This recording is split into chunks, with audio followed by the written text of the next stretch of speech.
Alrighty, good morning everyone, and welcome back to episode 4 of the Gluttony Devcom. We did some sorting, obviously, and we're gonna do even more prep. We're gonna open more stuff, combine more stuff, and I'll make note of any relevant enchants if I see them, or anything that's important. But from what I briefly saw, we have a Lifesteal and First Strike 4 sword, and it looks like we got pretty much full chain, which is good. It looks like we're still rocking the rockin' red glasses, not because they're great at our power level, but I'm willing to bet we don't have a good helmet, or any good helmets that we have are pretty much broken and too expensive to repair, because it looks like we're only at 9 levels. But yeah, this episode is only gonna be lime, or not lime, this is pink actually. It was built by Aviatic, but he's credited as Moon Unit because he doesn't want to take credit for the atrocities that is this dungeon. However, people like this dungeon. It is designed kind of like old school style because, you know, Aviatic only operates in the ancient 1.8 versions. And yeah, this shouldn't be too crazy for us since we have so many OP enchants at this point, as I keep saying. Found another reverb axe in case we need another one for some reason. And yeah, there's a lot of platforming in this dungeon. The walls are decent. Oh my god, we almost fell off, but we clenched onto the edge there, which is good. But this is probably one of the longer early game dungeons, mainly because for two reasons, right? Because it's pretty linear, the paths, that like you go from one room to another room to another room to another room to another room, like back to back to back to back, really. And there's not that much overlap that clearing one room does, like, at all. So you kind of just have to clear room by room, and there's just quite a few rooms. But also, there's 2 more rooms than there were originally. There's a room with a unique item that was not originally there, and there's a room after the room with the wool in it. Those 2 rooms were those 2 rooms were not originally there. And the addition of those areas obviously extends the area length by a good bit. And yeah, this room, people like these kinds of rooms. I think it's just 9 big towers with that connect and zigzag back and forth. It's a pretty fine design. Obviously you can just build to the top, but it's a pretty fun layout to tackle, and it's simple enough to comprehend. Obviously you can just pillar up to the top and take it top down if you really want to, but where's the fun in that? And this is a fun thing about these rooms is that since they're so big, like each one of these giga rooms, there will be a lot of gnats in this area, which is obviously will be pretty threatening. And just like the rest of the areas in I1, or not I2, just like the rest of the areas in I2, there's either going to be tier 2 great chests, or tier 2 normal chests, tier 1 great chests, or every once in a while towards the end there will be a tier 3 normal chest, which pretty much just gives you iron gear. And I saw there was a creeper up there, so I immediately left, which is the best play, because I'm not gonna get drop creeper, especially on hard mode where it will do all my health. And we're probably gonna be struggling a lot more in these upcoming ones, because one of our leather pieces that we used to be wearing was our shielding item, which gave us a ton of absorption all the time. But since we had to switch off of that eventually, because it probably would be worth to maintain, but I probably just ran out of levels, and repair cost was just getting higher and higher on that item. So eventually you gotta move on, which leads me on to my other point. I really don't like it. I really was afraid in this map of people running into super powerful items that they would never ever switch off of, and that definitely was the case in one of the earlier release versions. And this is because you could not only get like high levels of unbreaking on items, but you could soul bind them and make them, and you could run into mending. And the default values of mending is that for every XP you get, like every 1 XP you pick up, I think it's either you either repair a flat 2 durability, or you repair like 2% of the durability. I'm not sure which one's which. I'll have to look into it, but I'm pretty sure it's like 2%. And to mitigate the problem of people having one unstoppable item for the entire map, which just outclasses everything that they can possibly get, I went ahead and cut the effectiveness of mending, because I could have just blocked out mending, but I then learned that I could just modify mending to be only 10% as effective as it normally is. So it now only repairs 0.2 durability per 1 XP, or 0.2%. I'm not sure which one's which it actually picks, but I'm gonna guess that it's 0.2 durability per 1 XP, which is still quite a bit. Every spawner that you mine on average, I think, gives you like 7-ish XP, which it's fine on pickaxes, but it's very diabolical on like armor pieces and weapons and stuff. But I still think it's very good to have, in my opinion, because it repairs, it fixes items without increasing the repair cost. Like, the problem with constantly anviling an item to repair it is that you'll slowly make the item more and more expensive to repair, and eventually, once it reaches 40 repair cost, it'll just not become repairable at all until you like grindstone it. But I don't think you can actually grindstone items in this map. I think I disabled grindstones. But that's a beautiful trap right there. I survived because the scaffolding is surrounding a waterlogged barrier block, and that sign is, trust me, just to you know, make it suspicious, because it is suspicious. If there's a trap, I'm gonna probably try to make it a kind of suspicious on purpose, especially when it's kind of early like here.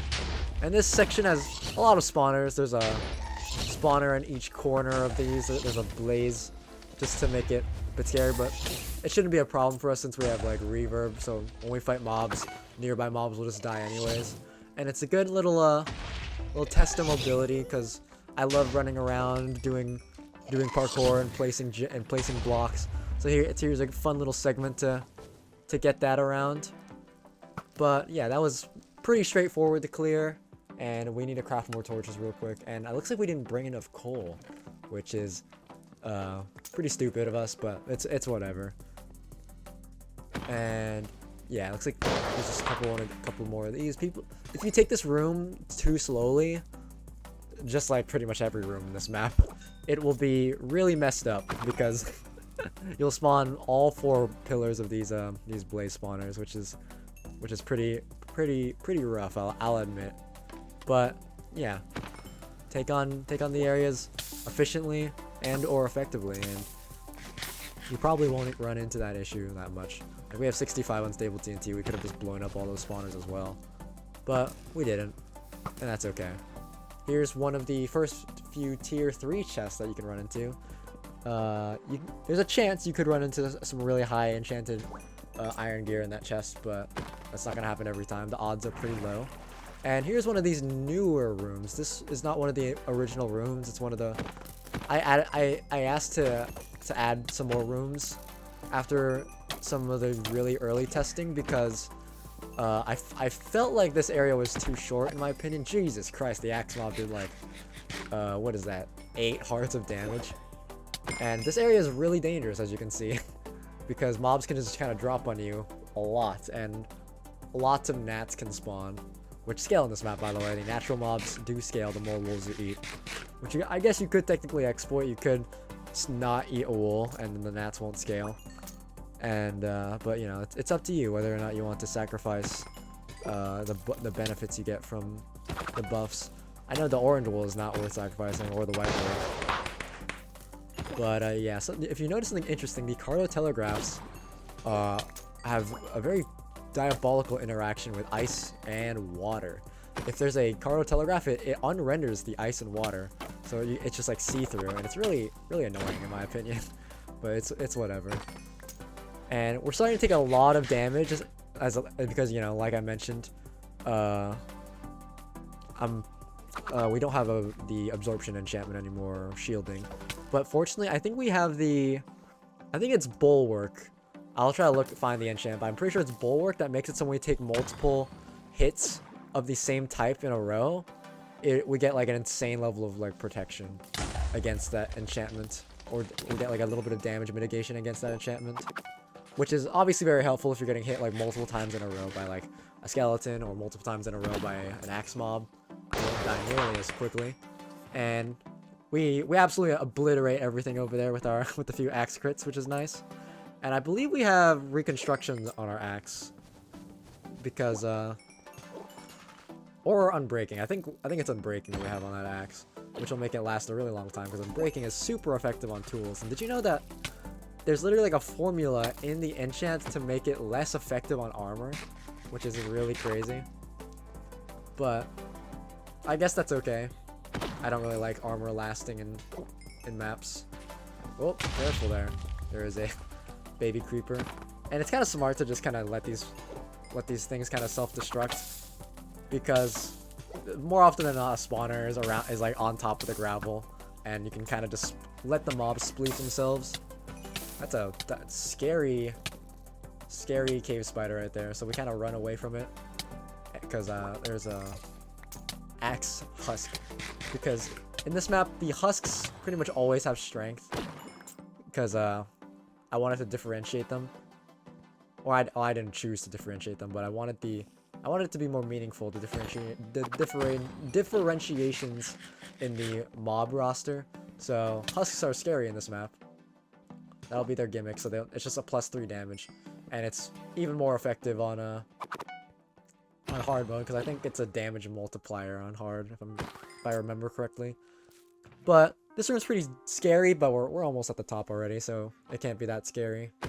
And we let a lot of spawner gems fall into the bottom, but we'll get them later because they mostly don't fall they fall back onto like existing platforms. And we do a full perimeter sweep of this area, try to dodge the hard mode skeletons, but it's like practically impossible. Hit it once with an axe, almost instantly spleef ourselves on the ice, which is pretty awesome. And yeah, that's this section clear. We kill both of those blazes in one hit with our piercing bow. But yeah, this is one of the more fun areas, I think, because at this point we have a pretty decent settle on our gear that we're using, because chain lasts significantly longer than leather. We're still probably gonna have to repair it eventually, but yeah, this is the unique item that Aviatic requested. It's a goat horn that plays the Better Call Saul sound, and it gives you 3 minutes of haste and like 15 seconds of regen, and it hits everyone within like 16 blocks of you with it, which is useful. So it's good for sticking together, and it has a 5-minute cooldown, so it's infinite. It's basically infinite haste with about 60% uptime, which is pretty good, I think. Because haste will pretty much always scale throughout the entire map. A little bit of boosting in attack speed and mining speed doesn't hurt. Doesn't hurt at all. I'll admit. And the lore of it is I guess I'll include the lore text or like the item information right here. It's pretty darn good because it scales throughout the entire map, and the best part is that it's soulbound. So if you're on a normal playthrough and soulbound actually does something, you get to use it throughout the entire map without consequence, which is pretty helpful when you die and wipe in this map. You always got something to fall back on. And yeah, as you can see, the spawner gems fell pretty much everywhere. The actual like layout is not super interesting. It's just a bunch of flat platforms connected, but the block palette used of the terrain makes it a bit more interesting because it's made of like soul sand, ice, and webs, and suspicious gravel. Oh, there it is. There's the Better Call Saul sound, and just to boost our attack speed even more, which is insane. Another thing that made the areas long back in the day is that there used to not be these like water shortcuts on a lot of these rooms. At like towards the end of the rooms now, there's these like water shortcuts with trapdoors that you can just kind of open up to make the trip through the area if you do it multiple times a bit quicker. Because a lot of people are unable to finish this area in one go, so they very frequently need to run back and re-gear and fix their items. And here's a scary bit. It's the wool section with a charged creeper on it, we go ahead and target the scary gas spawner in the back of the room, and then we finish off the rest of the mobs that are aggroed on us. We go ahead and aggro this blaze spawner again, and very quickly dispatch that and move on to the. Ooh, that is awkward. We fuck up. We were intending to place blocks there, and looks like there's not an easy way out of this. So I just go ahead and pop a notch apple, because it looks like we have 3, so it's more worth our while to pop a notch apple. And I think I intended to not use totems in this playthrough, in addition to minimal deaths, because it's just a bitch to use totems when I want to prioritize a Cardo offhand, because offensively it is just better. And it looks like we dispatch the spawner, and it looks like we go ahead and see ourselves out of this room. Did we do this room before the war room? That's kind of dumb of me, but yeah. I think it's smart of me to pop the notch apple there, because we're getting into the later portion of this area, which is a bit more devious. There's a lot more opportunity to die, but one of the upsides of losing the shielding item, that I think it was a leather boot or something that's shielding, I'm guessing, is that now our notch apples actually give us the full absorption. And I think a creeper just blew up on another mob that aggroed it. It was probably a skeleton or a blaze. But yeah, this room is also pretty diabolical. Aviatic pretty much made the entirety of it. It's nice and pretty darn difficult, which I like. There's an audience for all sorts of maps. There's an audience for easy maps. There's an audience for hard maps. And I think this one is this room in particular is pretty fun for the hard mode audience, because it's rough, as you can see, but like we're getting fucking dropped over and over again, but it is manageable. And we just gotta dispatch everything as quickly as possible. If it's within melee range, it simply must go.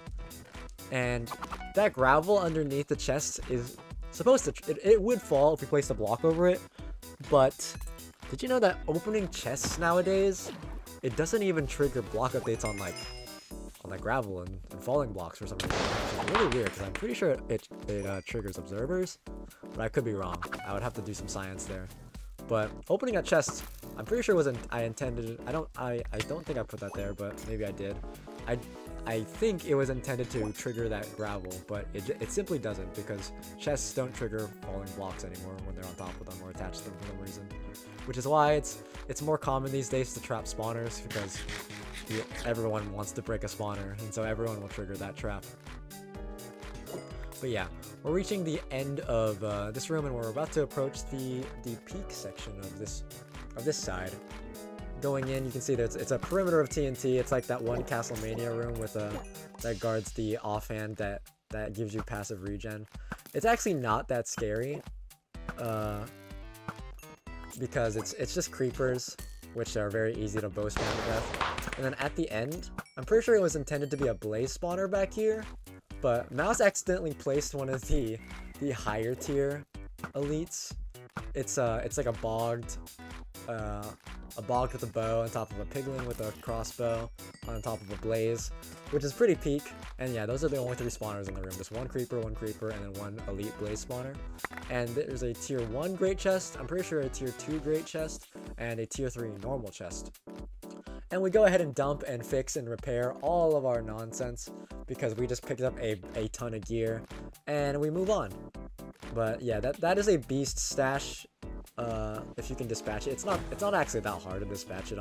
I'll admit it, but I think it's the thrill of extracting beast loot out of a high risk scenario is what can get people going.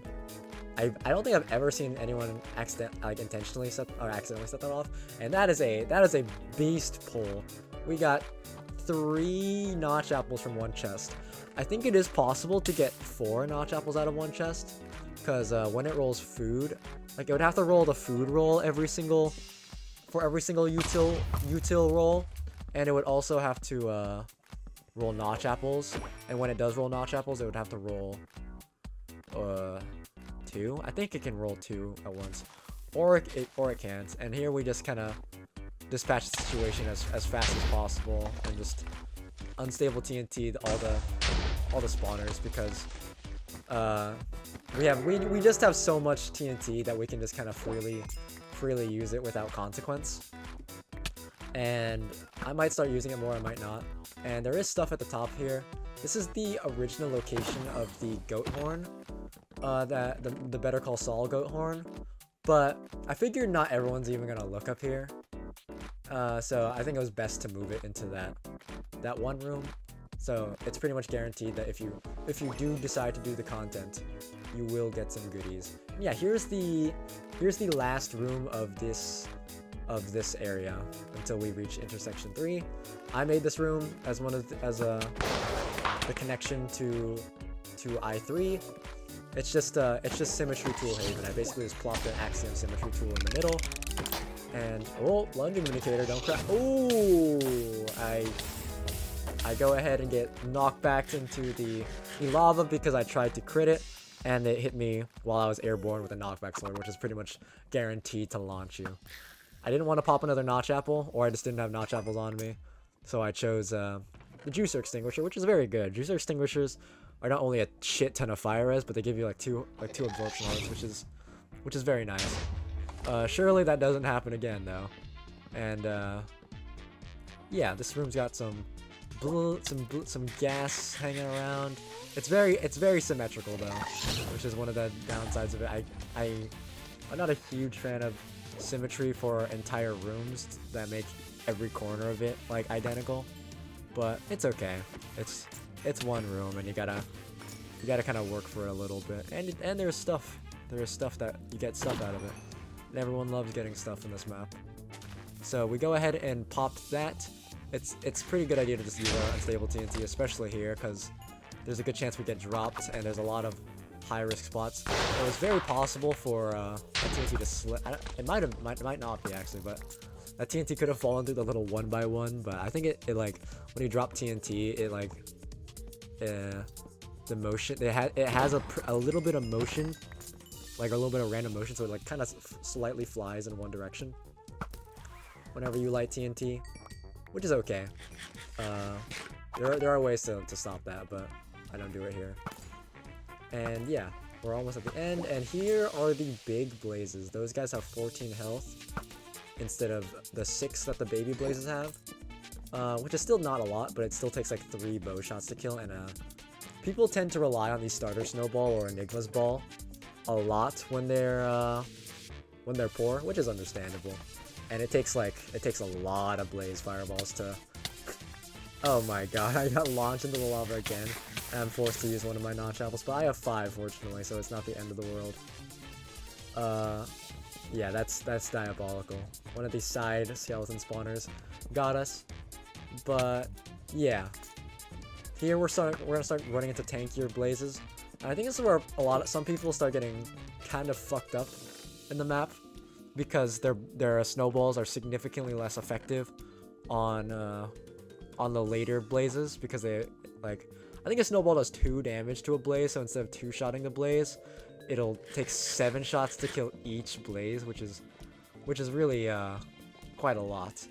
And I'm willing to bet that people have used a lot of arrows wastefully, especially like people like TJ, who kind of like rely on the bow all the time for like every mob, not even just exclusively ranged mobs. But people have probably wasted their arrows on other shit in addition to like losing a ton of arrows by dying. So it does make sense that this is probably the starter point of when people start losing a ton of items. Ooh, that is some nice healthy wall jumps. Did we even finish clearing the area? I think we did. I think we just I think that was the last of it right there, which is fine. We're only gonna do 1 episode here because just the aviatic section was pretty long, about an hour of footage, and looks like cutting it down it was like 25.5 minutes. So it's fine to have. We'll just do a singular episode for this one. And yeah, looks like we instantly gamble a lot of our money for 4 tier 3 chests, which are the iron tiers, just in hopes that we get something good to get us started in this section. Looks like it was kind of all ass from the look of it, but that's okay, because in this map, iron armor has more durability than chain, which you might expect is the default behavior, but it's actually not, and I'll probably go more into that, more in depth on that in the later episodes. But that's all the time I've got for this episode, and yeah, I will see you guys in the next episode. Good night.